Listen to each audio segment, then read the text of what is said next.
नमस्कार. नमस्कार. विद्या प्रतिष्ठान 2002च्या बॅच वतीने आपण नवरात्री निमित्त नारी शक्ती ही व्याख्यानमाला आयोजित केली आहे. तर त्यातीलच आज एक सत्र डॉक्टर हर्षदा शिंदे या घेणार आहेत. त्यांचा विषय आहे डेंटल प्रॉब्लेम्स अँड केअर. अर्थातच दात हा सर्वांच्या आयुष्यातील खूप खूप महत्वाचा, शरीराचा महत्वाचा भाग असतो आणि त्याच्यामध्ये येणाऱ्या समस्या किंवा त्याची वेळोवेळी घ्यायची काळजी याबद्दल डॉक्टर हर्षदा शिंदे आपल्याला सेशन देणार आहेत. तर मी डॉक्टर हर्षदा शिंदे यांना रिक्वेस्ट करते, की त्यांनी आपली सर्वप्रथम थोडीशी इंट्रोडक्शन द्यावी आणि त्याच्यानंतर सेशन चालू करावे. Welcome Harshada. Thank you. Hello, good evening friends. माझं नाव आहे doctor Harshada Shinde and I have done my BDS from doctor DY Patil dental college and hospital Pune under Maharashtra University of Health Sciences. After that, I have done my MDS in the subject of periodontics from HK Dental College, Gulbarga under Rajiv Gandhi University of Health Sciences. After my MDS, I worked as an assistant professor at Bharati Vidyapeeth Dental College, Sangli. I have also worked at Silver Jubilee Hospital, Baramati as a dental surgeon, after which I have worked as an associate professor at Maratha Mandal Dental College in Karnataka. Presently, since 2.5 years, I am working as a consulting periodontist in Baramati. So आज मी जो विषय तुमच्या बरोबर discuss करणार आहे तो खूप महत्वाचा आहे, आपली ओरल हेल्थ. आणि ओरल हेल्थ ही आपल्या ओव्हरऑल हेल्थ साठी सुद्धा इम्पॉर्टंट असते आणि ती कशी हे माझं प्रेझेंटेशन झाल्यावरती तुम्हाला पटेल. बघा, डेंटल प्रॉब्लेम्स मध्ये भरपूर सारे प्रॉब्लेम्स आहेत. मी आज एक बेस प्रॉब्लेम्स जे आपण सगळ्यांनी कधीतरी फेस केले असतील ते एक सिंपल पद्धतीने एक्सप्लेन करण्याचा प्रयत्न केलेला आहे. एक छोटंसं प्रेझेंटेशन मी तयार केलेलं आहे, कारण डेंटल प्रॉब्लेम्स आपण ते जर आपण बघितलं नाही चित्र तर आपल्याला एवढं समजू शकत नाही. आणि प्रेझेंटेशन नंतर तुम्हाला ज्या काही शंका असतील त्याची उत्तरं मी देईन.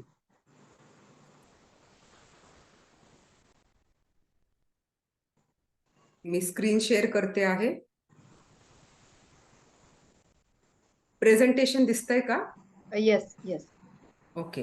सो टॉपिकचं नाव आहे healthy habits for healthy teeth, the secrets to a healthy smile. बरोबर आहे, आपल्याला प्रत्येकालाच एक हेल्दी स्माइल पाहिजे, पण एक्झॅक्टली काय प्रॉब्लेम आहेत, डेंटिस्टकडे कधी गेलं पाहिजे आणि मुख्य म्हणजे आपल्याकडे ट्रीटमेंट ऑप्शन्स काय आहेत याची माहिती आपल्याला नसते. त्याच्यामुळे आपण दातांची काळजी घेण्यामध्ये कुठेतरी कमी पडतो. ठीक आहे, तर आता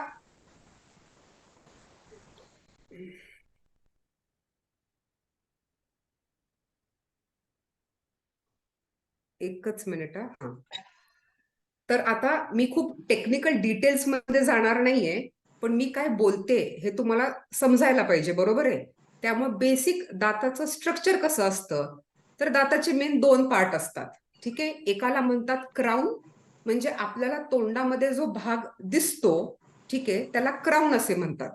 आणि त्याचे जे रूट्स असतात ते आपल्या जॉजच्या बोन मध्ये फिक्स असतात. सो क्राऊन आणि रूट असे 2 पार्ट झाले. आणि दाताचे मेन 3 लेयर्स असतात.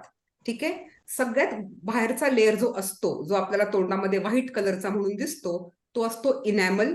तो सगळ्यात जास्त कडक किंवा हार्ड पार्ट असतो. त्याच्या आत थोडंसं ऑफ व्हाईट कलरचं जे स्ट्रक्चर आहे त्याला म्हणतात डेंटिन. तो जास्ती कडक नसतो. आणि दाताचा सगळ्यात सॉफ्ट पार्ट जो असतो त्याला पल्प असे म्हणतात. आणि या पल्पमध्ये सगळे आपले ब्लड वेसल्स, आपले नर्व्स वगैरे सगळे या पल्प मध्ये असतात. इनॅमल ब्लड वेसल्स किंवा नर्व्स नसतात.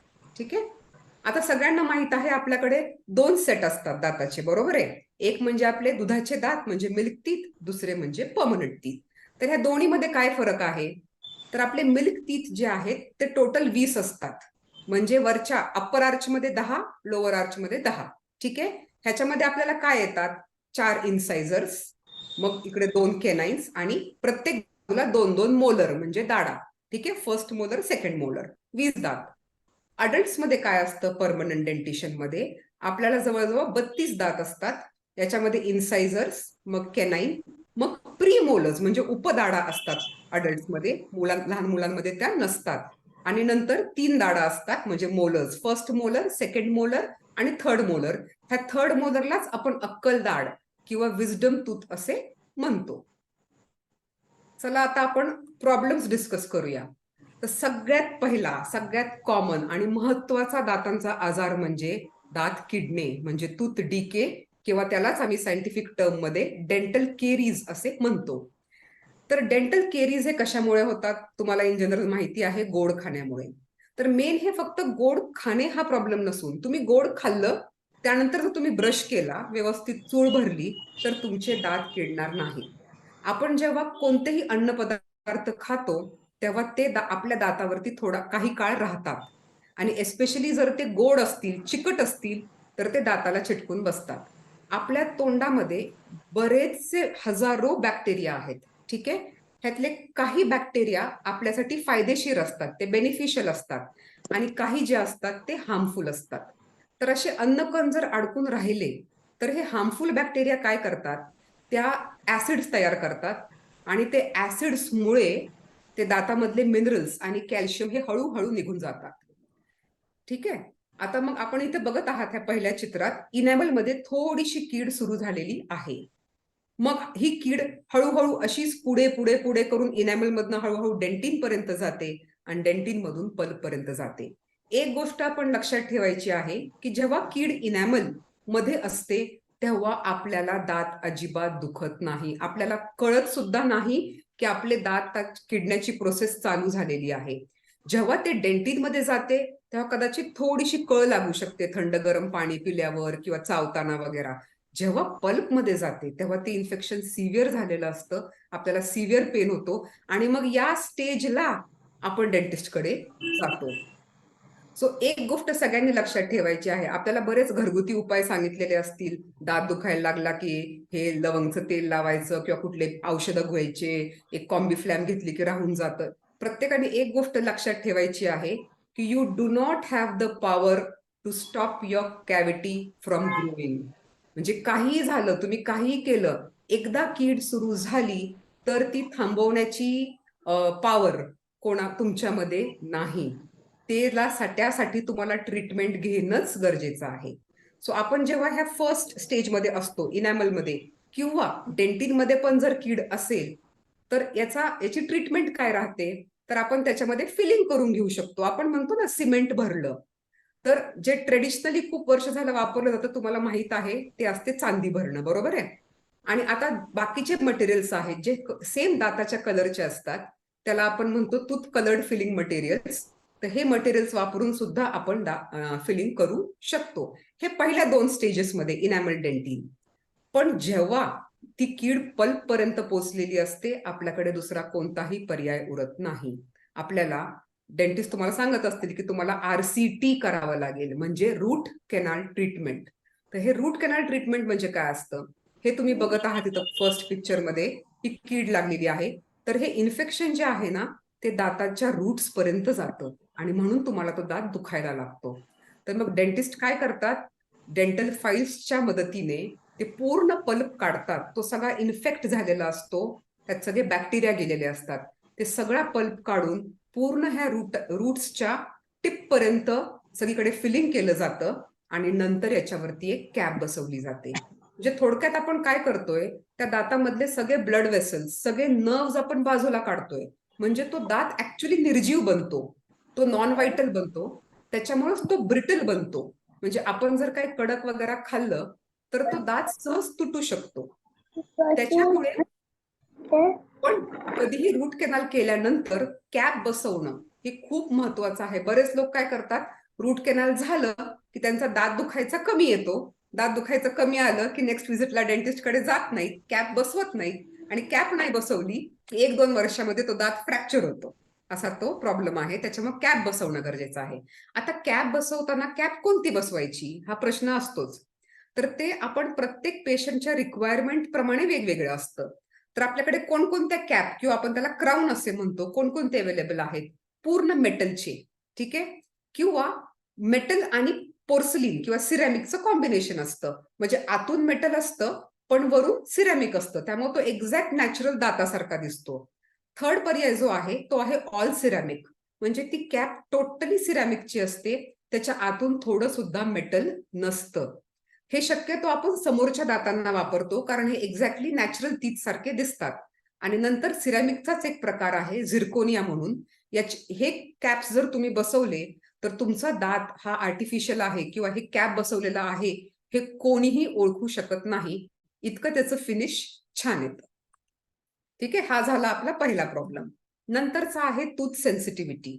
ठीक आहे, तर सेन्सिटिव्हिटी म्हणजे बेसिकली काय, तर कधी कधी आपण थंड खाल्लं काहीतरी, आईस्क्रीम किंवा गरम काही खाल्लं किंवा कधी कधी आंबट आणि गोड अन्नपदार्थ खाल्ल्यानंतर सुद्धा आपल्याला एक डिस्कम्फर्ट म्हणा किंवा एक ठणक बसते. ठीक आहे, आणि ती थोड्या वेळाने निघून जाते.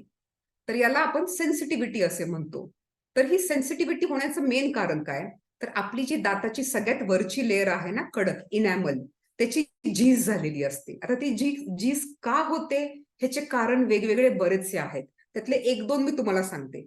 आता या चित्रात जर तुम्ही बघत असाल तर इथं असे आडवे खड्डे पडलेले आहेत. हे खूप जोरात किंवा हार्ड ब्रिसलच्या ब्रशने ब्रश केल्यामुळे, दात घासल्यामुळे हे पडलेले आहेत. किंवा इथे तुम्ही बघू शकता, इथे पण सगळं इनॅमल निघून गेलेलं आहे. तर टूथ सेन्सिटिव्हिटीसाठी तुम्ही काय करायला पाहिजे, सगळ्यात पहिली गोष्ट म्हणजे सेन्सिटिव्हिटीसाठीची स्पेशल टूथपेस्ट वापरायला पाहिजे.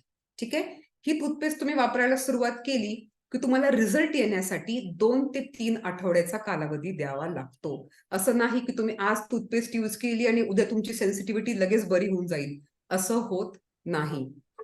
आणि ही टूथपेस्ट तुम्ही सकाळ संध्याकाळ 2 टाइम वापरायला पाहिजे. दुसरा पर्याय म्हणजे काय, असे हे खड्डे वगैरे तयार झालेले असतील तर याच्यामध्ये आपण फिलिंग करून घेऊ शकतो डेंटिस्ट करून, म्हणजे ते तिथं सेन्सिटिव्हिटी परत होणार नाही.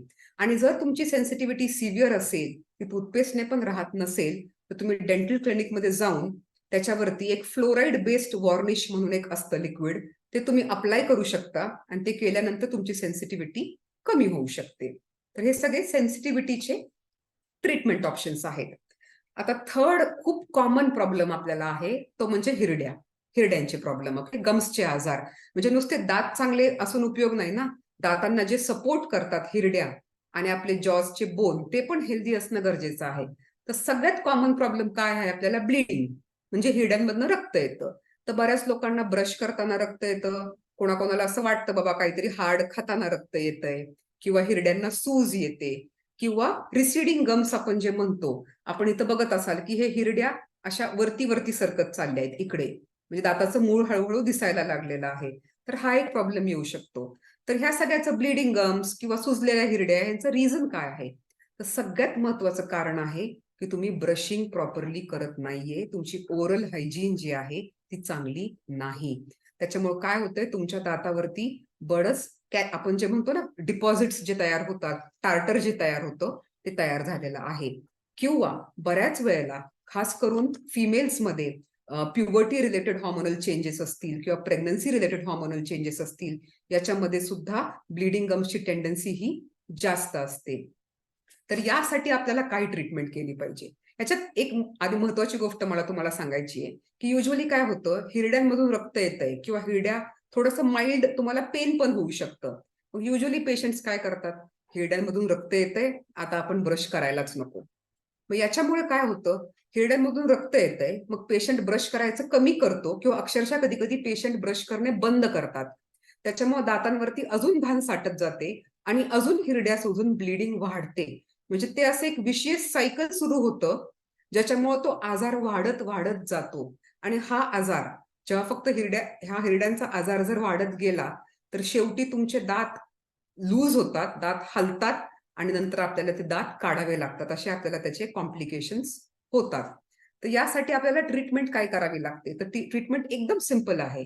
तुम्हाला डेंटिस्टकडे जाऊन तुमचे टीथ क्लिनिंग किंवा त्यालाच आपण स्केलिंग असे म्हणतो, हे करून घ्यायचं आहे. तुम्ही जर इथे बघत असाल तर हे सगळे हार्ड डिपॉझिट जे तयार झालेले आहेत दातावरती, ते स्केलिंग नंतर पूर्ण जातात आणि आपण प्रॉपर ओरल हायजीन मेंटेन करायची, ते कशी मी हे तुम्हाला शेवटी या प्रेझेंटेशनच्या शेवटी सांगणारच आहे. तर हे ह्याचं ट्रीटमेंट ऑप्शन असतं.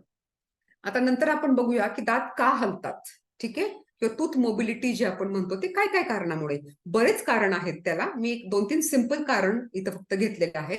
पहिले म्हणजे जे तुम्हाला मी सांगितलं हिरड्यांचे आजार, ते माइल्ड स्टेजला असताना जर आपण कंट्रोल नाही केले तर ते इन्फेक्शन मुळापर्यंत जाऊन दात तुमचे हलतात. नंतर ट्रॉमा किंवा इंजुरी, ठीक आहे, आपण चालताना पडलो, आपला ऍक्सिडेंट झाला किंवा क्रिकेट खेळताना बॉल लागला तरी आपले दात हलू शकतात. आणि नंतर आहे इन्फेक्शन्स, म्हणजे किडेमुळे झालेले इन्फेक्शन्स किंवा हिरड्यांमुळे किंवा दुसरे कुठलेही इन्फेक्शन्स, याच्यामुळे दात हलतात. तर याची ट्रीटमेंट काय असते? तर पहिली गोष्ट म्हणजे दात कशामुळे हलतायत त्या कारणाला आपल्याला ट्रीट करावं लागतं. हिरड्यांचा आजार असेल तर हिरड्यांच्या आजारांना ट्रीटमेंट द्यायची, कीड लागली असेल ते ट्रीट करायचं. समजा ट्रॉमा झाला असेल, इंजुरी झाली असेल, तर आपण काय करतो, आता इथे मी तुम्हाला एक पिक्चर दाखवलेला आहे. समजा आता हा दात ट्रॉमामुळे हलतोय, तर आपण काय करतो, हा एक हलणारा दात जो आहे, लूज टूथ जो आहे, तो आपण त्याच्या शेजारच्या दातांना एका वायरच्या मदतीने फिक्स करतो. आणि नंतर मग जी काही रिक्वायर्ड ट्रीटमेंट असेल ते आपण देतो. म्हणजे टेम्पररी तो हे वायर लावून फिक्स केला जातो आणि नंतर त्या पेशंटच्या रिक्वायरमेंट प्रमाणे आपण त्याची ट्रीटमेंट करतो. दात जर खूपच हलत असतील, ठीक आहे, आम्ही ते चेक करतो की दात किती हलतायत, किती त्याची सिव्हिअरिटी आहे. जर खूप सिव्हिअर मोबिलिटी असेल तर आपल्याला दात काढणे हा एकच पर्याय उरतो. नंतर आहे आपले जे अक्कल दाढ जे म्हटलं मी, थर्ड मोलर, जी शेवटची दाढ जी आहे, त्याचे प्रॉब्लेम्स. तर आता कसं झालेलं आहे, विथ एव्होल्युशन आपले जॉज जे आहेत ना ते आपले छोटे छोटे होत गेलेले आहेत. त्यामुळे आपल्याला तोंडामध्ये ही अक्कल दाढ उगवण्यासाठी जागाच कमी पडते. त्यामुळे आपण जर बघितलं आपल्यामध्ये सुद्धा सगळ्या जणांना अक्कल दाढ अजून सुद्धा आलेली नसेल, काही जणांच्या जॉज मध्ये तर ती तयार सुद्धा झालेली नसेल, आणि हे खूप कॉमन आहे. त्यामुळे आता रुटीनली आपल्याला 32च्या ऐवजी आपल्याला 28 दात असतात. कधी कधी जेव्हा हा दात येण्याचा प्रयत्न करतो तेव्हा बाहेर येण्याचा तोंडामध्ये, तेव्हा जागा कमी असते, त्यामुळे तो असा अर्धवट उगवतो. त्याला आम्ही पार्शली इरप्टेड असं म्हणतो. त्यामुळे काय होतं, हा हिरडीचा भाग दातावरती राहतो. आता तुम्हीच विचार करा, जेव्हा तुम्ही ब्रश करणार तेव्हा इथे एक गॅप तयार झालेला आहे. या गॅप मध्ये अन्नकण अडकतात आणि इन्फेक्शन होतं. आणि जेव्हा अक्कलदाढीचे इन्फेक्शन असतात तर आपल्याला त्यावेळेला पेन थोडंसं सिव्हिअर असू शकतं आणि आपल्याला तोंड उघडायला पण त्रास होतो. तर या केसेसमध्ये जेव्हा दात अर्धवट उगवला आहे तेव्हा आपण एक छोटीशी मायनर सर्जरी करून ही जी हिरडी आहे ही आपण कट करू शकतो, जेणेकरून तिथलं इन्फेक्शन कमी होतं आणि तुमचा त्रास कमी होतो. आता बऱ्याच वेळेला काय होतं, त्या केसमध्ये दात अर्धवट उगवला होता. आता हे केस आम्ही त्याला इम्पॅक्टेड टीथ असं म्हणतो. याच्यामध्ये काय होतं, फक्त हे खालचं बघा, दात पूर्णपणे ही अक्कलदाढ पूर्ण अशी आडवी आहे, इथं तिरकी आहे. तर या केसेसमध्ये काय होतं, हा दात तोंडामध्ये उगवूच शकत नाही, ते शक्यच नसतं. दात काय करतो, हा दात शेजारच्या दातांना पुश करतो. इकडे कीड लागण्याचे चान्सेस वाढतात कारण पेशंटला इथे नीट ब्रश करता येत नाही. तर या केसेसमध्ये ही अक्कलदाढ काढून घेणे खूप गरजेचे असते.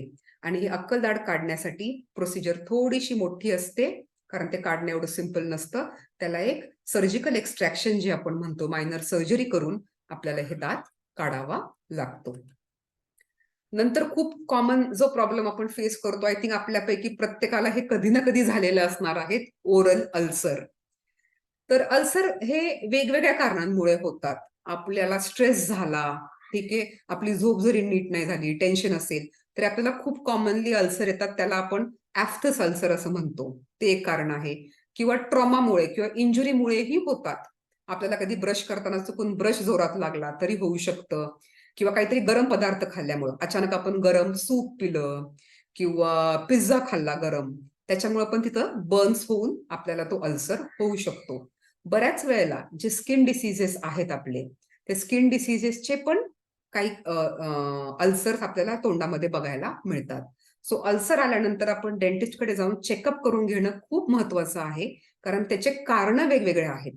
त्याचं कारण काय आहे ते कळल्यानंतर आपल्याला त्या कारणाला ट्रीट करावं लागतं. म्हणजे स्किन डिसीज असेल तर तुम्हाला डर्मेटोलॉजिस्टकडे जाऊन त्याची ट्रीटमेंट घ्यावी लागणार आहे.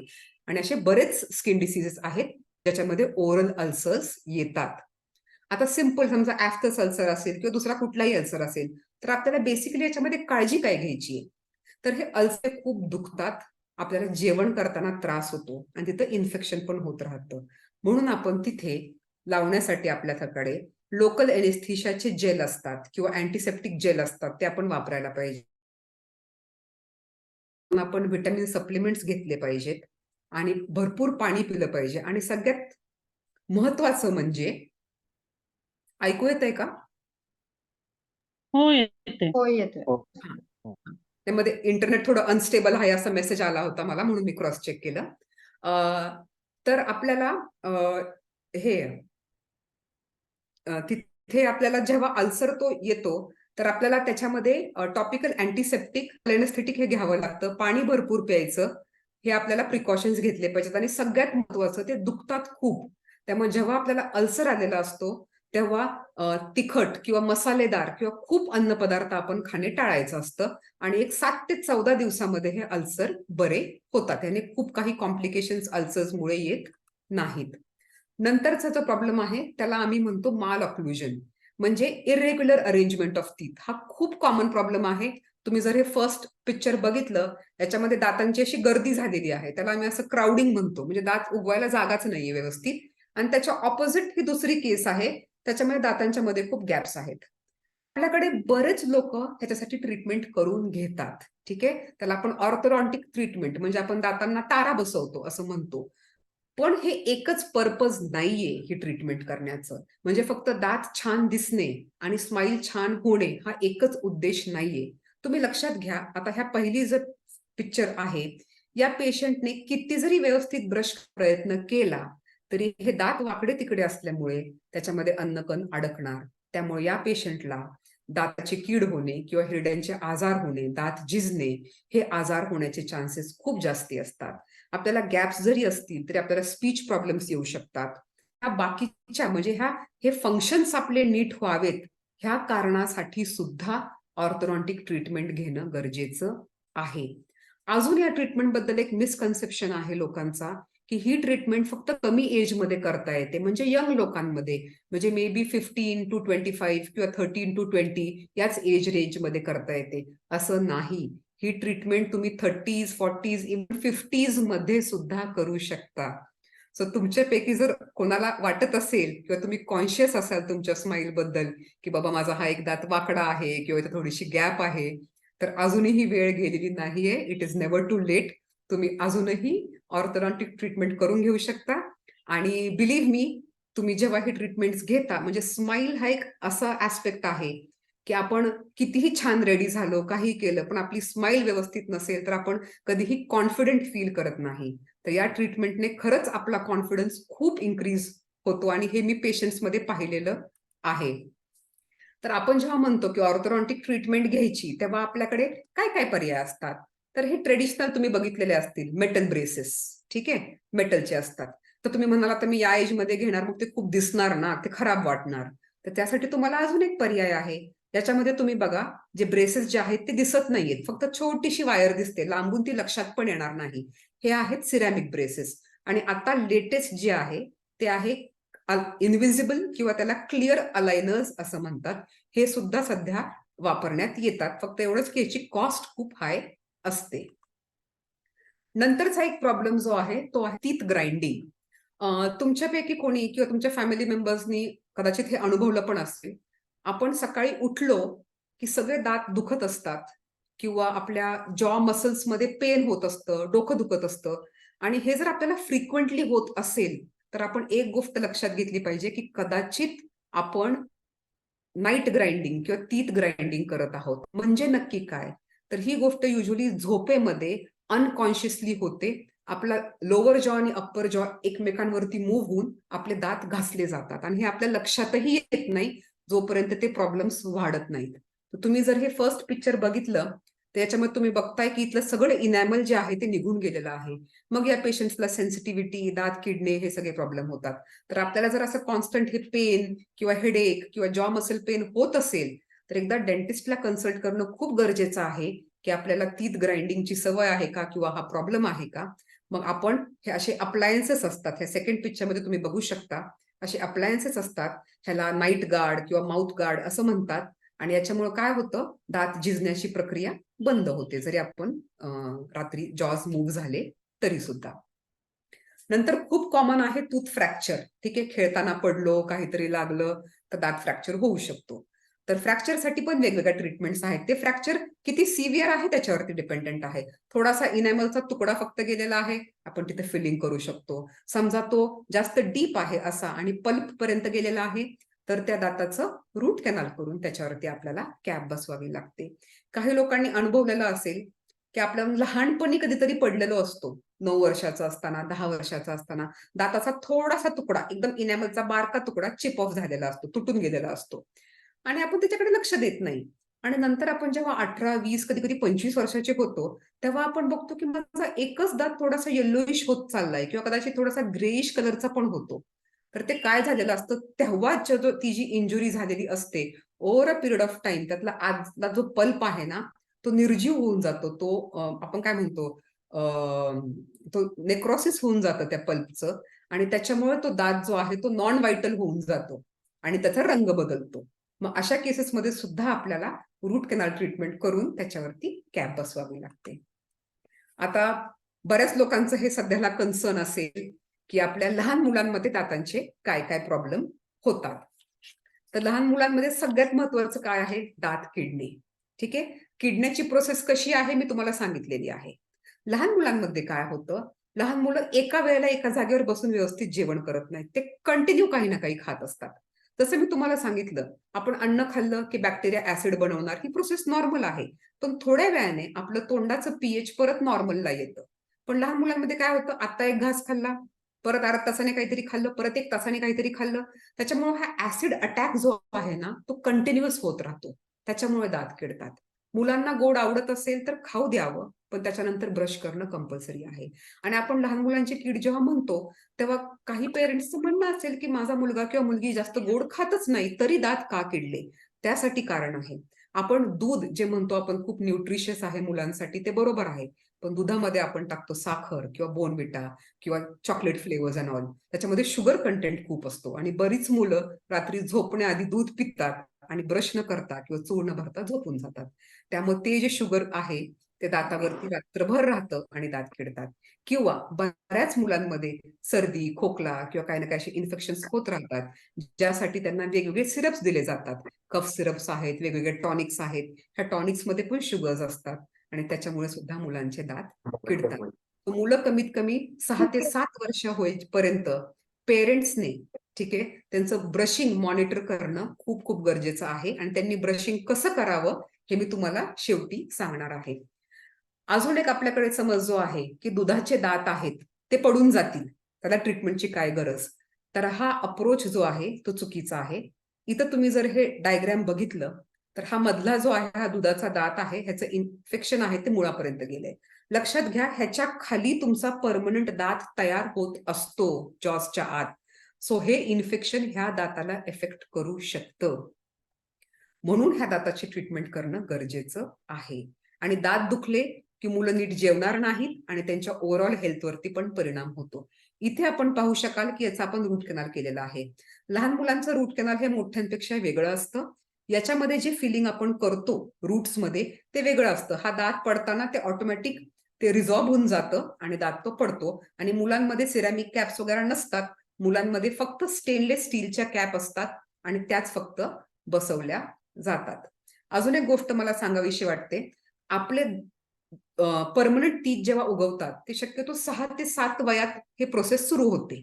ठीक आहे, तो समजा 7 ते 8 वर्षाच्या मुलाच्या तोंडामध्ये जर आपण एखादी कीड बघितली दाढेला, तर आपण काय म्हणतो, अजून ह्याचा एकही दुधाचा दात पडलेलाच नाहीये.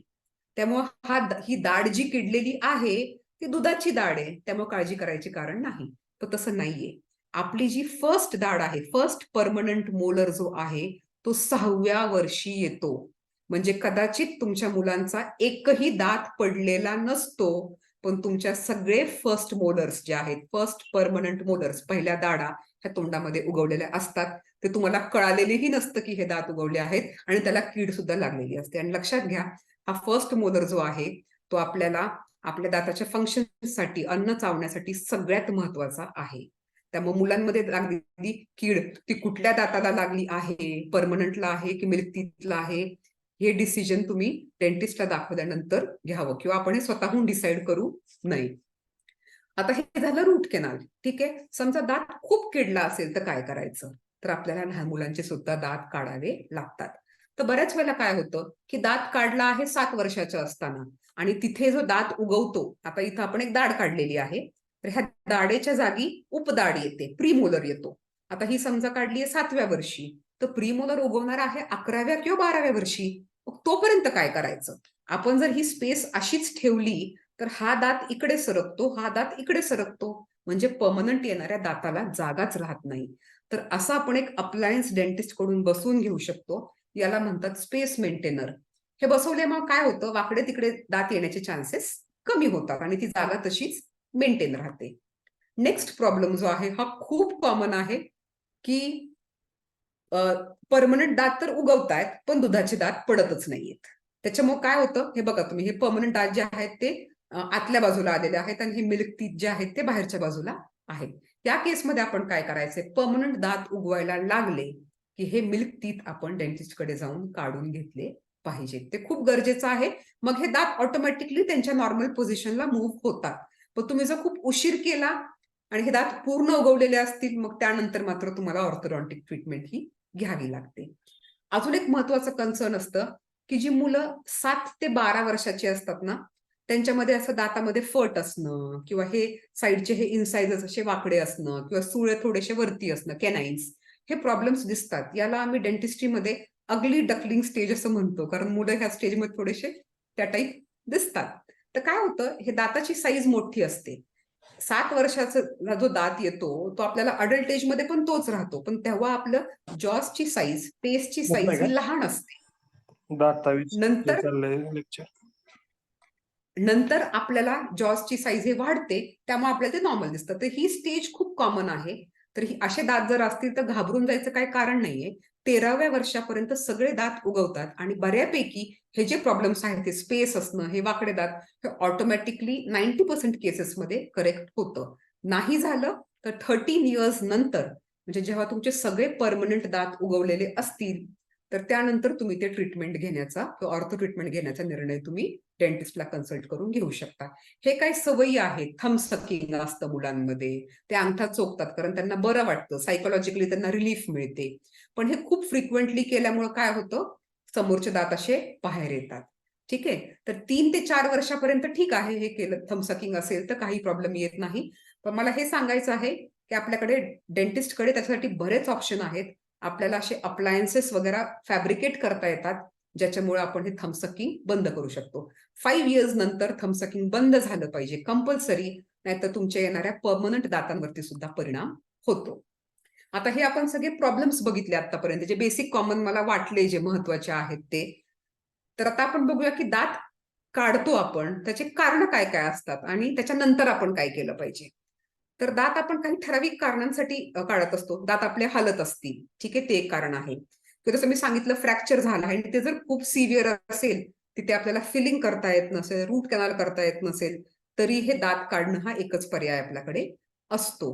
किंवा दुसऱ्या काही रिझनसाठी, काही कॉस्मेटिक रिझनसाठी सुद्धा कधी कधी आपल्याला दात काढावा लागतो. तर दात काढणे तुम्हाला आधी एक लोकल एनेस्थेशियाचे इंजेक्शन देऊन मग हा दात काढला जातो. ती एक मायनर सर्जिकल प्रोसिजर टाईपच असते. दात काढण्याबद्दल एक गैरसमज जो आहे लोकांचा, तो हे आहे की दात काढल्यानंतर आपल्याला कमी दिसतं किंवा डोळ्यांवरती परिणाम होतो. तर असं काहीही होत नाही. दात काढण्याचा आणि तुमच्या डोळ्यांनी तुम्हाला दिसण्याचा किंवा बघण्याचा ह्याचा काहीही संबंध नाही. आता दात काढले, ठीक आहे, सिंपल आहे, एक दात काढला. मग दात काढल्यानंतर दात बसवून घेणे गरजेचं आहे का? ठीक आहे. आता समजा आता आपण आता ऑलमोस्ट सगळे 40ला आता पोचणार आहोत, बरोबर आहे. तर आता माझा एक दात दुखतोय, मी एक काढून टाकला, मग 45ला एक काढला, मग 50ला एक काढला. म्हणजे आपला ऍटिट्यूडच असा असतो की 32 आहेत ना, मग एक गेला तरी काय फरक पडतो. तर हे चुकीचं आहे. असं तुम्ही दर 2-3 वर्षातनं एक दात काढत गेलात, तर तुम्ही जेव्हा 60 वर्षाचा होईल, तुमच्याकडे दाढाच राहणार नाहीत आणि मग याचा जेव्हा निगेटिव्ह परिणाम तुमच्या हेल्थवरती होईल, तुम्हाला ओव्हरऑल न्यूट्रिशन मिळणार नाही, तेव्हा तुम्हाला त्याची जाणीव होईल की ते दात काढले नसते, ते वाचवले असते तर किती बरं झालं असतं. हे बघा, दात काढणे 15 मिनिटाची प्रोसिजर आहे. तुम्हाला रूट कॅनलला जास्त अपॉइंटमेंट्स लागतात. सो दात वाचवणे जास्त अवघड आहे. काढणं खूप सिंपल आहे, तुमच्यासाठी पण डेंटिस्टसाठी पण. पण जर आपण लॉंग टर्म विचार केला तर दात वाचवणे कधीही चांगले. पण समजा आपल्याला काढावे लागलेच तर आपल्याला काय ऑप्शन्स आहेत? तर पहिला आहे, आपण त्याला ब्रिज असे म्हणतो किंवा आम्ही त्याला फिक्स्ड पार्शियल डेंचर असे म्हणतो. आता हा दात तुम्ही इथं बघताय, इथं दात नाहीये हा फर्स्ट पिक्चर मध्ये. तर शेजारच्या 2 दातांचा सपोर्ट घेऊन इथं आपण हा ब्रिज बसवला आहे. ठीक आहे, हे 2-3 दात मिसिंग असतील आपण हे करू शकतो. सेकंड जे आहे त्याला आपण RPD म्हणजे हे रिमूव्हेबल आहे. ठीक आहे, म्हणून त्याला आर हा वर्ड यूज केलाय, रिमूव्हेबल पार्शियल डेंचर. इकडे दोन्ही साईडचे काय दात मिसिंग आहेत, अशी एक प्लेट बनवली जाते त्याच्यावरती दात. ही प्लेट घालायची असते आणि काढायची असते, ती कायम घालून ठेवता येत नाही. तिसरा जो पर्याय आहे ते आहे इम्प्लांट. ठीक आहे, आता हे लेटेस्ट ऑप्शन आहे, तुम्हाला साईडच्या सपोर्टची गरज नाही. एक मायनर सर्जरीच्या मदतीने बोनमध्ये, आपल्या जॉजच्या बोनमध्ये एक टायटेनियमचा स्क्रू फिट केला जातो आणि त्याच्यावरती कॅप बसवली जाते. तर हे पण एक खूप चांगला पर्याय आहे जो आपल्याला दात रिप्लेस करण्यासाठी वापरता येऊ शकतो. समजा एखाद्या पेशंटचे सगळेच दात काढावे लागलेले आहेत, तर अशा केसमध्ये आपण त्यांना पूर्ण कवळी किंवा कम्प्लीट डेंचर असं देतो. बऱ्याच वेळेला काय होतं, ह्या कवळीला कोणताही आधार नसतो, ती हिरडीवरती बसलेली असते, त्यामुळे ती घट्ट बसू शकत नाही. तर आताचे लेटेस्ट आपल्याला जे ऑप्शन्स आहेत ते म्हणजे ओव्हर डेंचर. म्हणजे आपण इथं खाली इम्प्लांट देतो आणि त्याच्यावरती हे डेंचर बनवतो. म्हणजे ह्या इम्प्लांटमुळे थोडासा एक्स्ट्रा सपोर्ट त्याला मिळतो आणि ती जास्त स्टेबल राहते तोंडामध्ये. तर हा पर्याय सुद्धा आपण निवडू शकतो. आता हे बेसिक ट्रीटमेंट सांगितले. आता काही कॉस्मेटिक प्रोसिजर्स आहेत. ठीक आहे, म्हणजे आपल्याला ज्या काही थोडंफार फंक्शनसाठी पण आपण जास्त छान दिसण्यासाठी करतो. ठीक आहे, तर आता मी तुम्हाला जे सांगितलं की डेंटिस्टकडे जाऊन तुम्ही स्केलिंग करून घ्या किंवा टीथ क्लिनिंग करून घ्या. तर ह्या टीथ क्लिनिंग मध्ये काय साफ होतं, तुमच्या दातावरती जे स्टेन्स झालेत, तुमचे दात जे वरून पिवळे पडलेत, ठीक आहे, मग ते स्मोकिंगमुळे असतील किंवा तुमच्या जेवणामुळे असतील किंवा इतर कोणत्याही हॅबिट्समुळे असतील, तर ते वरचे जे स्टेन्स आहेत ते क्लिनिंगने किंवा स्केलिंगने निघून जातात. पण बऱ्याच वेळेला काय होतं, आपले दात जन्मताच त्याला थोडासा एक ब्राउनिश कलर असू शकतो, कारण आपण एकदम लहान असताना काहीतरी अँटीबायोटिक्स वगैरे घेतलेले असतात किंवा आपण जे पाणी पितो दररोज त्याच्यामध्ये जर फ्लोराईडचं कंटेंट जास्ती असेल तरी आपले दात थोडेसे येलोइश ब्राऊन असतात. मग अशा केसेसमध्ये काय होतं, याच्यामध्ये आपण नुसतं क्लिनिंग करून काही जास्ती फायदा होत नाही. म्हणून आपल्याकडे टीथ व्हाईटनिंगच्या प्रोसिजर आहेत, आपण ज्याला टीथ ब्लिचिंग असं सुद्धा म्हणतो. इथे जर तुम्ही बघितलं तर हे दात स्लाइटली येलोइश आहेत, तर ब्लिचिंग नंतर हे एवढे व्हाईट होऊ शकतात. म्हणजे तुमचा जो शेड आहे त्यापेक्षा 2 ते 3 शेड लाइटर तुमचे दात होऊ शकतात टीथ ब्लिचिंग करून. नंतरचे जे आहे, आता आपण दात तर व्हाईट केले, पण आपल्या हिरड्यांचं काय? नॉर्मली आपल्या हिरड्या पिंक असतात आणि आपण इंडियन पॉप्युलेशन मध्ये आपल्यामध्ये मेलॅनिन पिगमेंट हे जास्ती असतं. आपलं कॉम्प्लेक्शन सुद्धा व्हिटिश पासून ते डार्क कॉम्प्लेक्शन पर्यंत आपण मॅक्झिमम लोक आहोत. त्याच्यामुळे आपल्यामध्ये मेलॅनिनचं कंटेंट जास्ती असतं. तर काही लोकांचं काय होतं की स्किन कलर फेअर असतो, पण गम्स जे आहेत ते जास्ती डार्क असतात. तो त्यांना स्माइलमध्ये ते कॉन्शियस वाटतं की माझे गम्स जे आहेत ते डार्क आहेत. तर हे गम्स पिंक करण्यासाठी सुद्धा आपल्याकडे सर्जिकल प्रोसिजर्स अवेलेबल असतात आणि हे लोक खूप फ्रिक्वेंटली करून घेतात. ह्याला डिपिगमेंटेशन म्हणजे ही मेलॅनिन पिगमेंट काढून टाकणे असं त्याचं सिंपलसं नाव आहे. नंतर आहे विनियर्स. जसं मी तुम्हाला सांगितलं कॅप. कॅप जी आहे ती पूर्ण लिटरली कॅप सारखी बसते, म्हणजे दाताचे सगळे सर्फेसेस ती कव्हर करते. हा जो पर्याय आहे याला म्हणतात विनियर्स.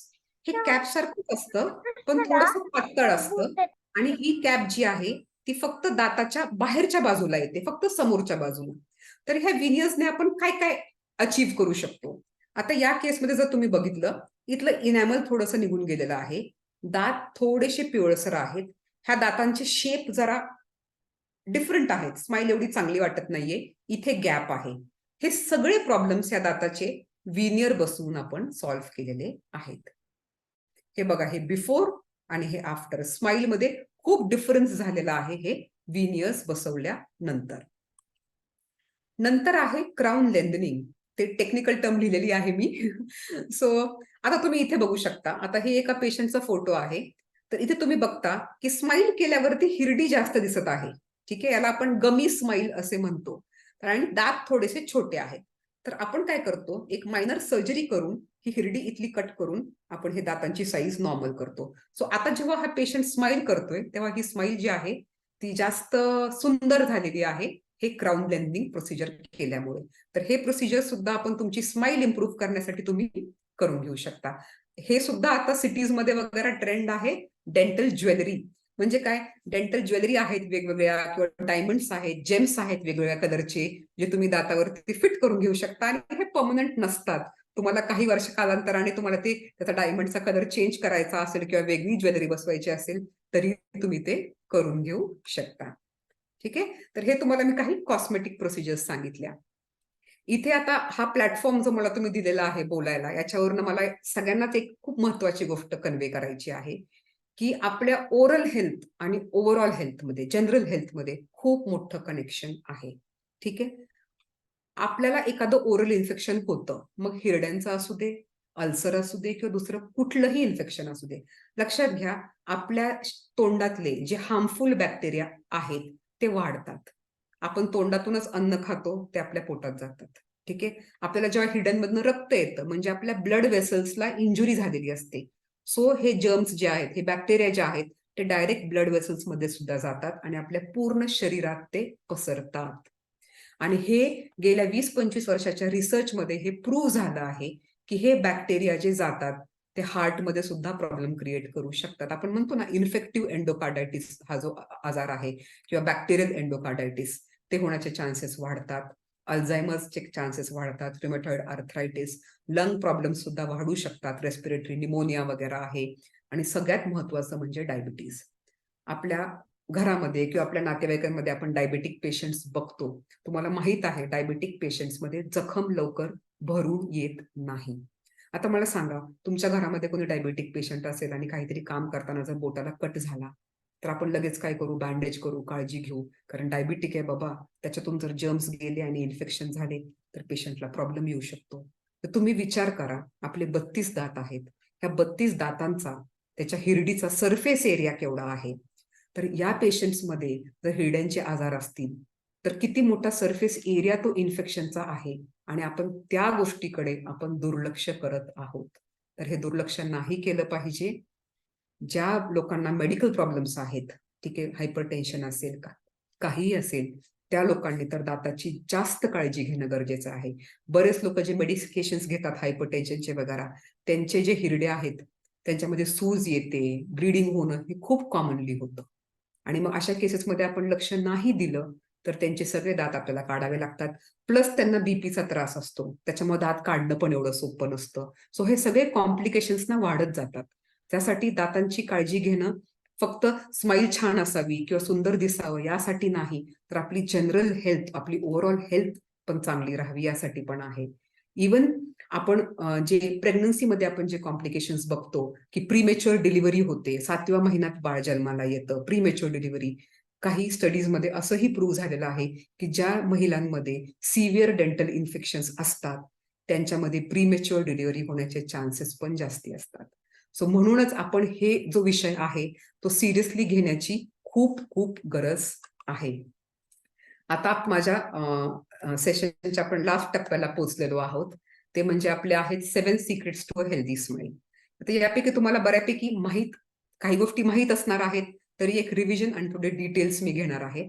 सगळ्यात पहिला मुद्दा येतो, brush twice a day regularly but not aggressively. ठीक आहे, फरक आहे. 2 वेळा आपल्याला ब्रश करायचा आहे, सकाळी आणि संध्याकाळी. रेग्युलरली करा, दररोज न चुकता करा, पण अग्रेसिव्हली नाही, जोरात करायचा नाही. ठीक आहे. आपण सॉफ्ट ब्रिसलचाच टूथब्रश वापरायचा. तुम्ही युजली कुठेही मेडिकलमध्ये गेला, किराणाच्या दुकानात गेला, तुम्हाला तिकडे मीडियम ब्रिसल्स ब्रश बघायला मिळतील आणि आपण सहज एक कलर बघून आपण सिलेक्ट करून घेऊन येतो. नाही, आपण सॉफ्ट ब्रिसलचाच ब्रश सिलेक्ट केला पाहिजे. आणि ब्रश जो आहे, ठीक आहे, तो आपण आणताना असा असतो, नंतर काही दिवस वापरल्यावरती असा होतो. तर असा हा सगळे ब्रिसल्स फ्रे झालेला ब्रश वापरायचा नाही, तो फेकून द्यायचा. ब्रश जो आहे तो एव्हरी 3 मंथ्स चेंज केला पाहिजे. ठीक आहे. किंवा तुम्हाला कुठलंही ओरल इन्फेक्शन झालं, ठीक आहे, अल्सर झाले असतील किंवा तुम्हाला सर्दी खोकला झाला असेल, सिव्हिअर थ्रोट इन्फेक्शन झालं असेल, तर त्या ब्रशवरती सगळे बॅक्टेरिया अक्युमुलेट झालेले असतात. त्यामुळे कुठल्याही आजारपणानंतर सुद्धा आयडियली ब्रश चेंज केला पाहिजे. ठीक आहे. आता ब्रश करताना पेस्ट किती घ्यायची, ठीक आहे, तर पेस्ट जी आहे ना ती लहान मुलांसाठी एकदम थोडीशी, म्हणजे आपलं भाताचं शीत केवढं असतं तेवढीशी पेस्ट लागते 3 वर्षाच्या मुलांना. आणि मोठ्यांसाठी पी साइज्ड म्हणजे एवढी वाटाण्याच्या आकारे एवढी. जे ऍडव्हर्टिजमेंट मध्ये दाखवतात ना फुल ब्रश भरून पेस्ट, एवढी पेस्ट गरजेची नाही. तुम्ही पेस्ट कोणती सिलेक्ट कराल? तुम्ही कोणतीही फ्लोरिडेटेड पेस्ट, त्याच्यामध्ये लिहिलेलं असतं टूथपेस्टवरती त्याच्यामध्ये फ्लोराईड आहे, ती पेस्ट वापरायची. कारण फ्लोराईड पेस्ट वापरल्याने दात किडण्याचं प्रमाण थोडंफार कमी होतं. लहान मुलांना शक्यतो 3 वर्षापर्यंत फ्लोराईड टूथपेस्ट द्यायची नाही, कारण मुलांना चूळ व्यवस्थित भरता येत नाही, त्यांना थुंकता येत नाही, ते बऱ्यापैकी पेस्ट खातात आणि फ्लोराईड खाल्लेलं चांगलं नाही. म्हणून त्यांना नॉन फ्लोरिडेटेड टूथपेस्ट यूज करायची. तुमचा सगळ्यांचा कॉमन प्रश्न असणार आहे की मला काही त्रास होच नाही म्हणून मी कोणती पेस्ट वापरू आणि कोणता ब्रश वापरू. तर एक लक्षात ठेवायचं आहे, कोणता ब्रश किंवा कोणती पेस्ट यापेक्षा जास्ती महत्वाचं आहे की तुम्ही ब्रश कसे करता, तुमची टेक्निक. कंपल्सरीली तुम्ही टायमर लावून 2 मिनिट ब्रश करणं गरजेचं आहे. आपण असं पटपट करतो, आपल्याला वाटतं खूप वेळ केला, पण आपण हार्डली 1-1.5 मिनिट सुद्धा ब्रश करत नाही. ठीक आहे. तर ब्रशिंग टेक्निक मी तुम्हाला थोडंसं एक्सप्लेन करण्याचा प्रयत्न करते इथे. हे अडल्टसाठी आहे, जे पहिलं चित्र आहे ते. ब्रश आपला असा 45 डिग्री अँगलला ठेवायचं, हिरड्यांकडे फेस करून. ठीक आहे, इथं बघा. आणि 2 ते 3 दात कव्हर करायचे आणि हा ब्रश असा पुढे मागे टू अँड फ्रो म्हणजे बॅक अँड फोर्थ असा हलवायचा. एका वेळेला 2 ते 3 दात कव्हर होतील. मग असंच लेफ्ट साइड, मग राईट साइड, सिमिलरली आतली बाजू आणि समोरचे दात. हे सगळं हे पुढे मागे करताना प्रत्येक दातावरती कमीत कमी 20 वेळा तो पुढे मागे झाला पाहिजे. 20 बॅक अँड फोर्थ स्ट्रोक्स, एवढं तुम्ही व्यवस्थित ब्रशिंग केलं पाहिजे. आता ही टेक्निक लहान मुलांसाठी थोडीशी अवघड जाऊ शकते. तर लहान मुलांसाठी काय आहे, दुसरी टेक्निक आहे. तुम्ही त्यांना असं तोंड बंद करायला लावू शकता, दातावर दात ठेवून, आणि हा ब्रश जो आहे तो असा ठेवून असा सर्कल्स मध्ये मूव्ह करायचा, म्हणजे असं सर्क्युलर मोशन मध्ये ब्रश करायचं. एक 4-5 वर्षाची मुलं असतील तर त्यांनाही टेक्निक वापरायला हरकत नाही. आणि मुख्य म्हणजे जर मुलांना सवय लावायची असेल तर सर्वप्रथम तुम्हाला 2 टाइम ब्रश करायला सुरू करणं खूप गरजेचं आहे. नंतर आहे फ्लॉसिंग. ठीक आहे, फ्लॉस म्हणजे टिपिकल पेशंटच्या भाषेमध्ये एक दोरा येतो, त्याच्याने आपण दातांच्या मधलं साफ करतो. तो आपण असं बोटांमध्ये धरून सुद्धा साफ करू शकतो किंवा असे फ्लॉस होल्डर्स सुद्धा येतात. याच्यामध्ये मगाशी मी तुम्हाला माउथवॉशचं सांगायला विसरून गेले. आपण एक ऍडिशनल एड म्हणून माउथवॉश सुद्धा वापरू शकतो. पण जर तुमचं ब्रशिंग व्यवस्थित फ्लॉसिंग असेल तर शक्यतो माउथवॉशची गरज पडत नाही. तुम्हाला काही डेंटल प्रॉब्लेम्स असतील तर डेंटिस्ट तुम्हाला माउथवॉश रेकमेंड करतील. आणि काही माउथवॉशेसचे लॉंग टर्म यूज केल्यानंतर, म्हणजे तुम्ही दररोजच माउथवॉश यूज करताय 4 महिने 5 महिने, तर त्याचे साईड इफेक्ट्स असतात. त्यामुळे शक्यतो माउथवॉश यूज करताना डेंटिस्टला कन्सल्ट करून करावे. किंवा तुम्हाला काही डेंटल प्रॉब्लेम असेल आणि तुम्हाला प्रिस्क्राईब केलं असेल बाबा की 15 दिवस यूज करा, 1 महिना यूज करा, फक्त तेवढ्या काळापुरतं तुम्ही माउथवॉश यूज केलं तरी चालेल. नंतर सगळ्यात महत्वाचं आहे, visit a dentist every 6 months. जसं मी सांगितलं, जी दात किडण्याची प्रोसेस आहे ती तुम्ही थांबवू शकत नाही. कीड लागलेली आहे, तुम्हाला कळत पण नाही. सो डेंटिस्टकडे एव्हरी 6 महिने जाऊन चेकअप करणं गरजेचं आहे. आपण limit sugary and acidic foods and drinks, तुम्हाला हे माहिती आहे. ठीक आहे, शुगर कमी खायची, शुगरी ड्रिंक्स किंवा एरेटेड ड्रिंक्स वगैरे कमी घ्यायच्या, भरपूर पाणी प्यायचं आणि भरपूर फ्रेश फ्रुट्स अँड व्हेजिटेबल्स खायचे. हेल्दी डाएट काय आहे हे आपलं लास्ट सेशन मध्ये झालेलं आहे, ऑलरेडी जयश्रीने सांगितलेलं आहे. सो आपण ते सगळं परत मी आता हे रिपीट करत नाही. तर हे आपण जर ह्या बेसिक काळजी घेतल्या तर आपण डेंटल प्रॉब्लेम्स बऱ्यापैकी अवॉइड करू शकू, आणि झालेच तरी त्याच्यावरती आपण व्यवस्थित ट्रीटमेंट करू शकू. मला इन द एंड कन्क्लुडिंग, आता ह्या सगळ्यामध्ये तुमचा एक प्रश्न असेल, ही ट्रीटमेंट आम्ही करून घेऊ पण ते खूप खर्चिक असणार आहे.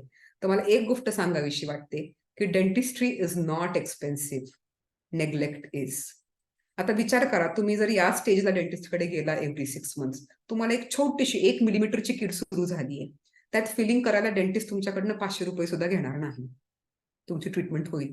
किंवा हिरड्यांचा आजार सुरू होतोय, एक क्लिनिंग केलं की तुमचं काम होऊन जायचं. तुमचे जे खर्च जो होणार आहे ना तो खूप कमी होणार आहे. तुम्ही जर तो प्रॉब्लेम वाढेपर्यंत जर तुम्ही वाट बघणार, तुम्ही शेवटच्या स्टेजला जाणार, तर डेफिनेटली तुम्हाला त्याच्या 5 पट 10 पट तुम्हाला त्या ट्रीटमेंटसाठी किंमत मोजावी लागणार आहे. सो सगळ्यात महत्वाचं आहे, choose time to visit your dentist. Okay, so thank you all of you. आणि जसं मी लिहिलं आहे, life is better when you are smiling. So keep smiling and thank you. मला तुम्ही हे प्लॅटफॉर्म दिल्याबद्दल, तुमच्यापर्यंत पोहोचण्याचं एक माध्यम मला मिळालं. माझे विचार मी तुमच्यावर शेअर केले, माझं थोडंफार नॉलेज मी तुमच्याबरोबर शेअर केलं.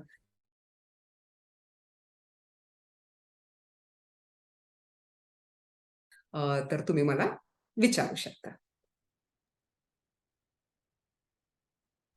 थँक्यू हर्षदा. खूपच छान सेशन दिले. सर्वात महत्वाची गोष्ट म्हणजे इथं बसलेला असा एकही व्यक्ती नसेल की ज्याला दातांच्या संदर्भात काही समस्या असेल. पण ऑलमोस्ट म्हणजे आपण म्हणतो ना रक्तातच शिक्षकी पेशा भिनल्याप्रमाणे अगदी प्रत्येक पॉइंट कव्हर झालेले आहेत. तरी सुद्धा त्या पॉइंटला सोडून किंवा त्यांना अनुसरून जरी कोणाला काही क्वेशन्स असतील तर मॅडमना क्वेशन्स विचारू शकता. नमस्कार मॅडम. नमस्ते, बोला. फर्स्ट एड बॉक्स मध्ये ठेवण्यासाठी टूथेक साठी ओव्हर द काउंटर कुठला अनाल्जेसिक रेकमेंड करताल का तुम्ही? एनाल्जेसिक का? तुम्ही प्लेन पॅरासिटामॉल सुद्धा युज करू शकता एनाल्जेसिक म्हणून, माइल्ड. पॅरासिटामॉल चालेल, कॉम्बिफ्लॅम चालेल, आयबुप्रोफेन चालेल. Hello. Thank you.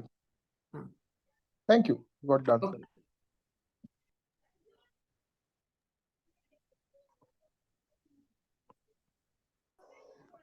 One more question madam.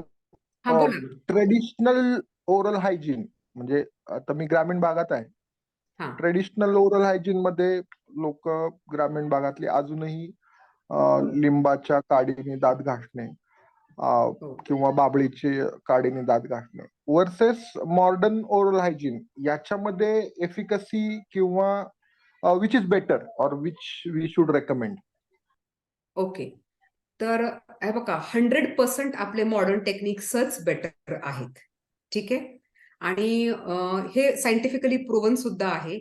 एक आपण गोष्ट लक्षात घ्यायची आहे की जे गावाकडे लोक जे हे ट्रेडिशनल टेक्निक्स वापरतायत ना त्यांची हेल्थ पण आपल्या ओरल हेल्थ पेक्षा खूप वेगळी आहे. म्हणजे त्यांच्याकडे आपल्यासारखं फास्ट फूड नाही, त्यांचा डाएट बऱ्यापैकी हेल्दी असतो. त्यामुळे कदाचित काही वर्षांपूर्वी हे सगळं चालून जात होतं. जसं आपल्याकडे वेगवेगळे आजार येत आहेत, जसं आपल्याकडे कोविड आलं, बरोबर आहे, आधी तसे हे आपले डेंटल प्रॉब्लेम्स पण आहेत. जेवढे आपले दात किडले नाहीत त्यापेक्षा जास्ती आपल्या मुलांचे किडत आहेत. कारण आपल्या लाईफस्टाईलमध्ये तो फरक झालेला आहे, आपल्या डाएटमध्ये तो फरक पडलेला आहे.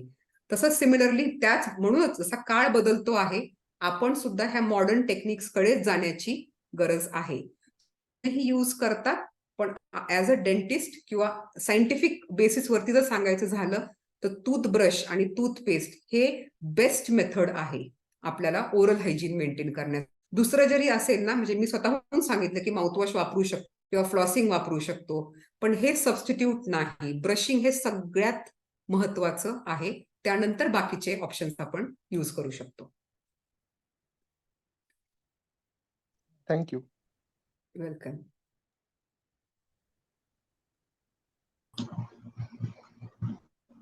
Hello madam.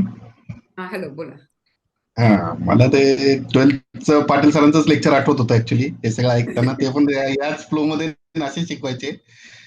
तर हे हेल्थ इन्शुरन्स मध्ये होतं का कव्हर दातांचे आजार आणि कसे असतात? म्हणजे काय सध्या इंडियामध्ये हेल्थ इन्शुरन्स मध्ये नाही येत. म्हणजे जे आपल्या रुटीन पॉलिसीज आहेत ना हेल्थ इन्शुरन्सच्या त्याच्यामध्ये नाही येत. काही तुम्ही जर कॉर्पोरेट सेक्टरमध्ये असाल वगैरे तर काही कंपनीज ज्या आहेत जे प्रोव्हाइड करतात त्यांच्या एम्प्लॉईजला त्यांच्यामध्ये आहे हेल्थ इन्शुरन्स मध्ये ज्या एसेन्शियल प्रोसिजर्स आहेत, म्हणजे इम्पॉर्टंट, म्हणजे रूट कॅनल असेल किंवा हिरड्यांची सर्जरी वगैरे असेल जी गरजेची आहे ते. पण कॉस्मेटिक ट्रीटमेंट ज्या आहेत ना, मी सांगितलं तारा बसवणे म्हणजे ऑर्थो ट्रीटमेंट किंवा ते विनियर्स वगैरे ह्या गोष्टी कुठेच कव्हर होत नाहीत इन्शुरन्स मध्ये. फॉरेन मध्ये आहे, आपल्याकडे जनरल हेल्थ इन्शुरन्स पॉलिसीमध्ये नाहीत होत कव्हर. हा, डेंटल मध्ये जर तुम्हाला सिव्हिअर असेल ना, ओरल कॅन्सर्स असतील किंवा लाईफ थ्रेटनिंग आपण जे म्हणतो जे इम्पॉर्टंट आहे आपलं लाईफ सेव्ह करण्यासाठी त्या प्रोसिजर्स येतील, पण कॉमन डेंटल प्रोसिजर्स इन्क्लूड होत नाहीत. Okay, thank you. आणि अजून एक प्रश्न होता की दातामध्ये फट वाढून दात लूज होतात, त्याच्यावर काय असते प्रोसिजर? तेच काय इलाज असतो? दात लूज जे होतात ना आपले, बेसिकली जसं मी सांगितलं हिरड्यांचा आजार जो आहे ना तो सुरू होतो त्या जिथं आपली हिरडी आणि दात जॉईन होतो बघा, ती लाईन असते तिथे सुरू होतो. छोटासा गॅप असतो. ऍक्च्युली तो गॅप असतो आपल्या दातांमध्ये 2 ते 3 मिलीमीटरचा, तो दिसत नाही. तर जे हिरड्यांचं इन्फेक्शन वाढतं ना ती हिरडी पासून आणि ते इन्फेक्शन मुळात जातं. म्हणजे बेसिकली जे हाड आहे, तुमचं जे बोन आहे झिजून जातं आणि म्हणून तुमचा दात हलतो. तर सगळ्यात पहिल्यांदा आपल्याला हे एक गोष्ट चेक करावी लागते की तो कशामुळे हलतोय, त्याची कारणं वेगवेगळी असतील. जर या आजारामुळे तो हलत असेल तर आपल्याला तिथे त्याच्यासाठी वेगळ्या हिरड्यांच्या ऑपरेशन्स येतात, सर्जरी येतात. तिथे आपण बोन ग्राफ्टिंग म्हणजे आपण आर्टिफिशियल बोन मटेरियल भरू शकतो आणि परत तो दात स्ट्रॉंग करू शकतो.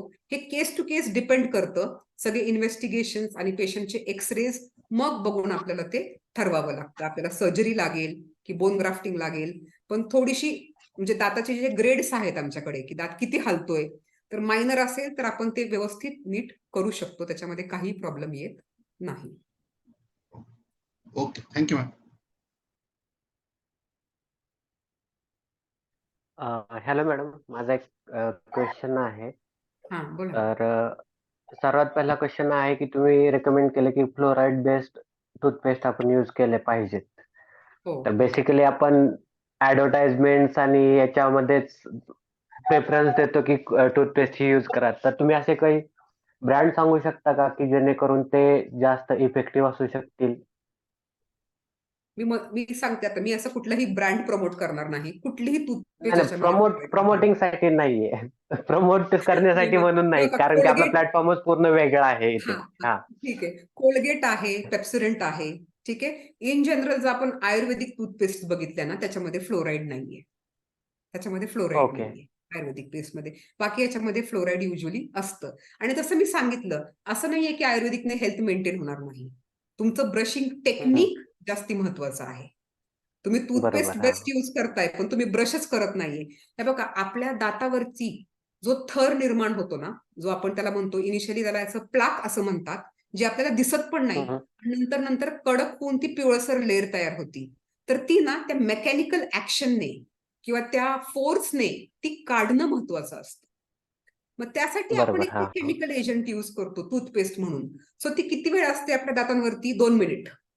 बरोबर आहे? राईट. हा, हा. राईट. मग त्याचा इफेक्ट आहे, डेफिनेटली आहे टूथपेस्टचा, पण तो एवढा इम्पॉर्टंट नाही. आपण आपल्या ब्रशिंग टेक्निकला 90% क्रेडिट दिलं पाहिजे, एक रफली, आणि उरलेलं तुमच्या ब्रश आणि पेस्ट सिलेक्शन. ओके, आता तुम्ही ब्रशिंग टेक्निकच म्हणत आहात, तर मग बेसिकली सांगा की टेक्निक काय असायला हवं? टेक्निक मी सांगितलं ना तुम्हाला, ते फोटोज मध्ये मी जे तुम्हाला दाखवलं, 45 डिग्रीजला ठेवायचा. म्हणजे आता माझ्याकडे मॉडेल नाही आता सध्या लगेच, तर बॅक म्हणजे पुढे मागे असं आपण जे टिपिकली आपण जे ब्रश करतो ना, ब्रश घेतो, आरशात बघतो, खसखस खसखस 5-6 दात कव्हर करतो, हे चुकीचं. त्याच्यामुळे दाताच्या इथे ते खड्डे निर्माण होतात आणि सेन्सिटिव्हिटी होते. एकदम हलक्या हाताने, म्हणजे तुम्ही जर राईट हँडेड असाल ना, तुम्ही एक दिवशी लेफ्ट हँडने ब्रश करून बघा कसं वाटतंय तुम्हाला. तुमचा फोर्स लगेच कमी होईल. तर त्या कमी फोर्सने तुम्ही ब्रश केलं पाहिजे. आणि लक्षात ठेवलं पाहिजे की प्रत्येक दातावरती जेव्हा तुम्ही असं बघताय, तर प्रत्येक दातावरती 20 तुमचा टूथब्रश फिरला पाहिजे. असं मोजून प्रत्येक दातावरती 20-20 वेळा. जे 3-3 दात तुम्ही कव्हर केले, ते 2 तुमची बाहेरची बाजू, दाताच्या बाजू आणि दाताचा वरचा सरफेस, ज्याच्याने तुम्ही अन्न चावता, तो सरफेस तुम्ही तिन्ही पण तुम्ही क्लीन केले पाहिजेत. तुम्हाला रिक्वायर्ड असेल तर मी काय करेल, नंतर एखादा व्हिडिओ वगैरे शेअर करेल मी युट्यूब वरून, एखादी लिंक वगैरे देईल, ज्याच्यामध्ये ब्रशिंग टेक्निक व्यवस्थित एक्सप्लेन केलेली असेल. बरोबर. थँक्यू हे आन्सर केल्याबद्दल. माझा नेक्स्ट क्वेश्चन आहे, जनरली तुम्ही मगाशी सांगत होतात की जे आपल्या दातावरती डिपॉझिट्स तयार होतात ते आपण वेळच्या वेळी क्लीन करून घेतले पाहिजेत, जर समजा आपल्या ब्रशिंग टेक्निकने किंवा व्हॉट एव्हर रिझन जर ते क्लीन होत नसेल. पण ते क्लीन करून घेताना बेसिकली कुठली काळजी घेतली पाहिजे, जेणेकरून असं व्हायला नको की क्लीन करण्याच्या ह्याच्यामध्ये आपण इनॅमल वगैरे ह्या गोष्टी डॅमेज व्हायला नकोत?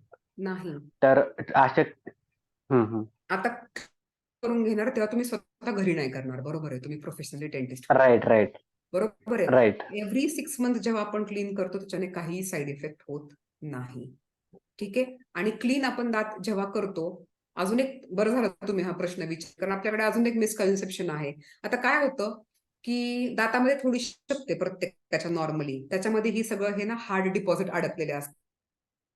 की लोकांना वाटतं, अरे माझी क्लिनिंगच्या आधी इथं फट नव्हती, आता फट टाकतो यांनी. तर ते चुकीचं आहे. दात क्लिनिंग करण्याने इनॅमलची झीज आपण म्हणू ती इतकी मिनिमल असते, रुटीन खाण्यापिण्याने किंवा सवयीमुळे ती जास्ती असते. दुसरी गोष्ट म्हणजे दात क्लिनिंग केल्यानंतर कुठलीही फट वाढत नाही किंवा दात लूज होत नाहीत. एवढीच एक गोष्ट आहे की तुम्हाला ते मशीन्स जे आम्ही यूज करतो त्याच्यामध्ये अल्ट्रासोनिक व्हायब्रेशन्स असतात. ठीक आहे, तुम्ही जर कोणी करून घेतलं असेल तुम्हाला माहिती असेल, तर त्या व्हायब्रेशन्समुळे ना तुम्हाला टेम्पररी ऍक्टिव्हिटी होऊ शकते 1-2 दिवस. ते डिपेंड तुमचे दात किती सेन्सिटिव्ह आहेत. त्या पलीकडे इनॅमलला वगैरे कुठलाही प्रॉब्लेम होत नाही. आणि त्या जे आमचं जे मशीन असतं ना त्याच्यामध्ये सेटिंग असतात. ठीक आहे, की आपल्याला किती पॉवर पाहिजे. तर पेशंटला बरोबर. जेवढी रिक्वायर्ड आहे ना, त्यांचे जेवढे डिपॉझिट्स आहेत, जेवढे स्टेन्स आहेत, त्या याच्याने आम्ही ऍडजस्ट करतो आणि त्याप्रमाणे करतो. म्हणजे एक पेशंटला अगदी माइल्ड प्रॉब्लेम आहे आणि एकाला सिव्हिअर प्रॉब्लेम आहे. करतानाचे मशीन सेटिंग जे आहेत किंवा काहींचे दात सेन्सिटिव्ह आहेत, तर आमचे सेटिंग्स त्यासाठी वेगळे असणार आहेत. त्यामुळे इनॅमल वेअर वगैरे नाही. आणि असं नाहीये की एव्हरी केलं की तुम्हाला डेंटिस्ट स्केलिंग ऍडवाइजच करणार आहे असं नाहीये. तुमची कंडिशन जर तुम्हाला रिक्वायर्ड असेल तरच क्लिनिंग करून घ्यायचं आहे, अदरवाईज नाही. ओके. ओके. Thank you madam. म्हणजे माझे बेसिकली हेच क्वेश्चन होते, ते आन्सर केले. थँक्यू.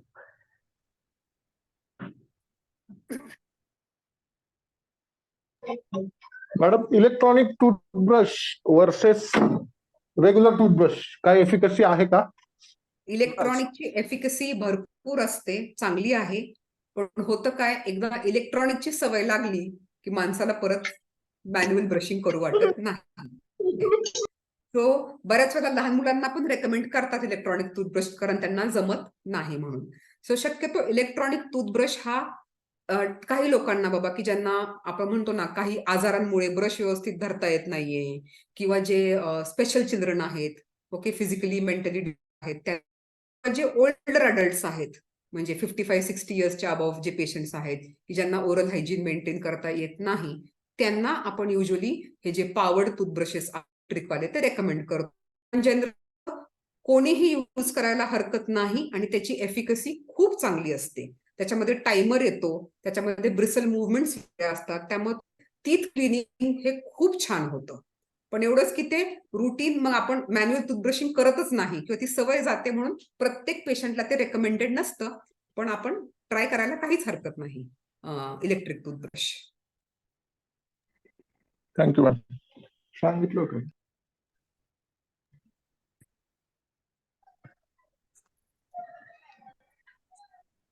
हॅलो, हा बोल. अजून कोणाला क्वेश्चन आहेत का? मी बोलणार आहे आता. ज्या पद्धतीने मॅडम तुम्ही सांगितलं त्या म्हणून मला यातलं काहीच नॉलेज नव्हतं असं म्हटलं तरी चालेल.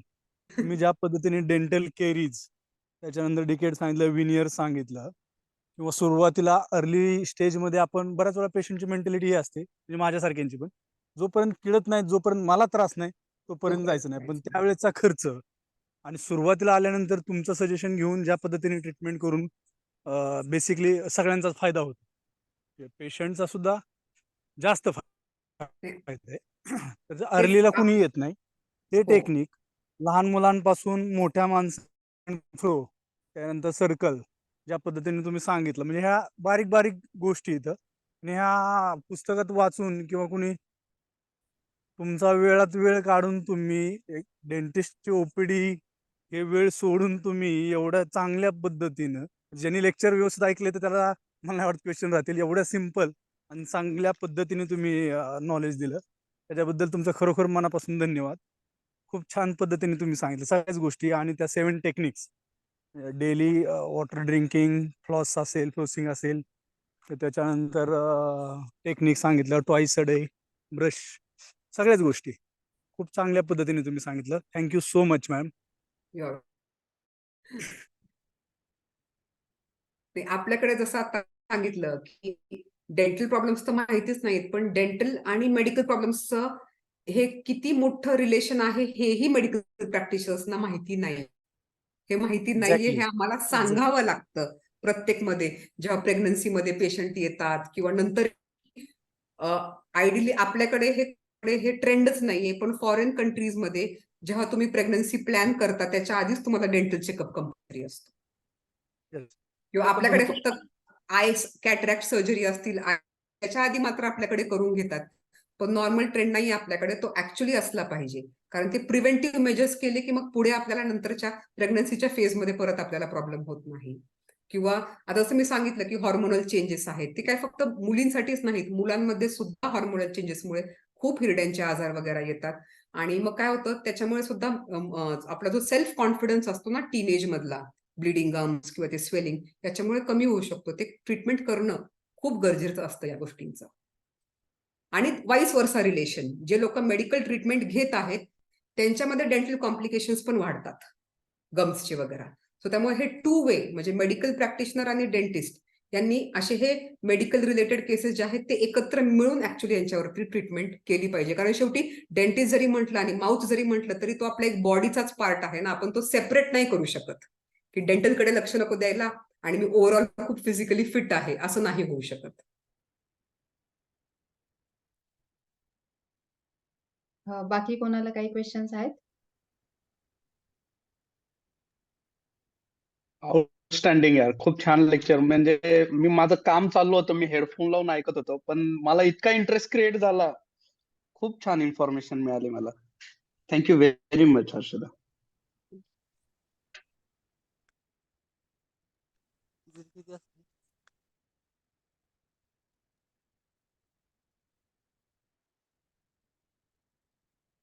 योगेश सर, काही विचारायचंय का तुम्हाला? नाही, मी जस्ट थँक्यू म्हणत होतो. ओके. थँक्यू.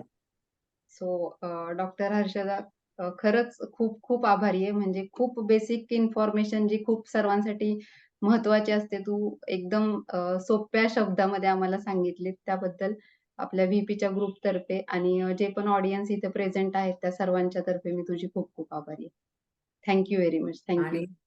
आणि थँक्यू, तुम्ही सगळ्यांनी सेशन अटेंड केलं आणि तुम्हाला सगळ्यांना ते आवडलं. सो मला पण खूप छान वाटतंय. थँक्यू. मॅडम, एक रिक्वेस्ट आहे. हा, बोला. तुमच्या क्लिनिकचा ऍड्रेस पण पोस्ट करा ग्रुपवरती. हा, कसं आहे, क्लिनिक माझं सध्याला नाहीये, पण बघूया, लवकरच प्लॅनिंग आहे. मी तुम्हाला नक्की सगळ्यांना इन्फॉर्म करेल आणि इन्व्हाइट पण करेल. Okay madam, thank you. एक अजून एक रिक्वेस्ट होती सगळ्यांना. इतका छान आपला रिस्पॉन्स मिळतो या सगळ्या गोष्टीला, आणि स्मृती हे सगळं करतीये, तिच्यासाठी पण थँक्स. तुम्हाला जी लिंक शेअर केली जाते ऍटलीस्ट त्याला लाईक करा, म्हणजे ना सगळ्यांना ते दिसेल आणि आपल्या बरोबर आपले फॅमिली मेंबर्स पण ते बघतील. एवढी छान इन्फॉर्मेशन फ्री ऑफ कॉस्ट कुठं भेटत नाही. ऍटलीस्ट तुम्ही तुमच्या दुसऱ्या ग्रुपमध्ये शेअर करून ही इन्फॉर्मेशन जेवढी स्प्रेड करता येईल तेवढी स्प्रेड करा. येस सागर. इनफॅक्ट सागर, माझा हा क्वेश्चन आहे की म्हणजे आपण जर आपले कोणी क्लोज फ्रेंड किंवा क्लोज रिलेटिव्ह आहेत त्यांच्याकडे पण ही लिंक शेअर करून त्यांना जर असे सेशन अटेंड करायची इच्छा असेल तर करू शकतो का? हो, नाही, करू सेशन शकतो. अटेंड करण्याची गरज नाहीये. आपण त्यांना युट्यूब पूर्ण रेकॉर्डिंग आपण पास ऑन करतोय. तुम्ही ते सेशन युट्यूब वरती कधी पण ऐकू शकतात. डझंट मॅटर की त्यांनी हा सेशन, हा सगळा आपल्यासाठी चालू आहे आणि ह्याचा फायदा आपल्या बाकीच्या लोकांसाठी होण्यासाठी म्हणून तर आपण युट्यूब रेकॉर्डिंग करतोय आणि युट्यूबवर सगळं अपडेट करतोय. आणि So अगदी better ते त्या तू लाईव्ह link म्हणतोय share सेशनला तर करा. असतील तरी काही हरकत नाहीये. त्यांना लाईव्ह सेशन मध्ये जरी बोलवलं तरी काही हरकत नाहीये. म्हणजे लाईव्ह सेशन मी याच्यासाठी